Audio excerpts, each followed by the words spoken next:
Hello Cowboys Nation, welcome to another video, and without further ado, let's get to another round of news from America's team. Cowboys Mike McCarthy's $5.7 million move raises questions on future. It was only 10 months ago that it seemed highly unlikely that the Cowboys' 2024 coach, Mike McCarthy, would be the Cowboys coach in 2025. That's because, after a sterling 12-5 season that raised potential Super Bowl hopes in Dallas, the Cowboys went out on their home field in the first round of the playoffs and got clobbered by the Packers.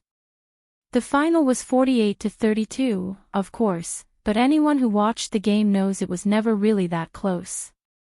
Dallas was dominated by the Packers, and with McCarthy entering the lame duck final season of his contract, it looked like the Cowboys would move on, with everyone from Jim Harbaugh and Deion Sanders to Bill Belichick and Mike Vrabel mentioned as potential replacements. Things never really improved from there for the Cowboys. A bad postseason was followed by a bad offseason in which the Cowboys let 5 starters walk in free agency and did precious little to replace them, let alone to upgrade the talent on hand.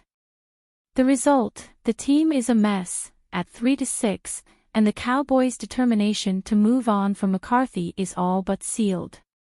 Cowboys Mike McCarthy making real estate move. It even appears that McCarthy himself knows it's coming, knows his time in Dallas is running short. That's because, according to a report from team insider Richie Witt, McCarthy is putting his house up for sale, a $5.7 million mansion that is located about 10 miles from the team headquarters in Frisco. But Witt did point out that McCarthy also owns the former $2 million home of then defensive coordinator Dan Quinn, who took over the coaching job of the Commanders this offseason. In case owner Jerry Jones has a change of heart, then, McCarthy won't quite be scrounging for new digs. McCarthy is 45-31 in 5 years at the helm in Dallas, but has gone just 1-3 in the postseason. He'd spent 13 years coaching the Packers before his Cowboys stint, and won a Super Bowl in 2010. Cowboys star CeeDee Lamb's blunt 2-word statement says it all.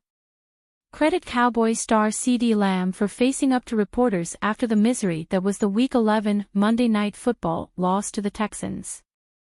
The final score was 34-10, which was bad enough, but the real issue was that this game was marked by the same general sense that has lingered over most big games for Dallas this year.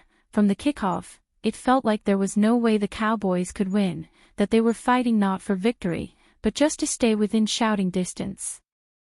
Lamb had 8 catches for 93 yards from backup quarterback Cooper Rush, who again appeared to be in over his head in relief of the injured Dak Prescott, is out for the year with a hamstring injury.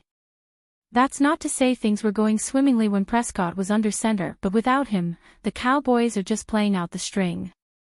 The Cowboys are not just 3-7, they're also 0-5 at home. After the game, Lamb had 2 words for the state of the Cowboys: it sucks. Cowboys playing out the string. Indeed, it's been weeks since Cowboys backers and observers moved on from the mess that is 2024 and into the potential for change in 2025. That won't be easy, not with the team already locked into long-term and expensive contracts for Prescott, 4 years, $240 million, the biggest contract in league history, and Lamb, $135 million, the second biggest wide receiver contract in the game. Lamb, of course, said more than 2 words in his post-game presser at his locker. To be honest, it is not so much coping, it is moving on to the next one. I mean, you can't dwell on it. What happens in the past is in the past. We'll look at this film, correct what we need to.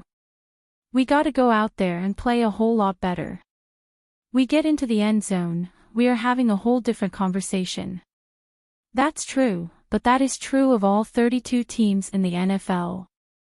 Getting into the end zone more often is going to change the conversation around any team. What's difficult to accept about this group is that, for so long, they've been the big brother knocking around lesser teams. They were 36-15 in the past 3 years, after all.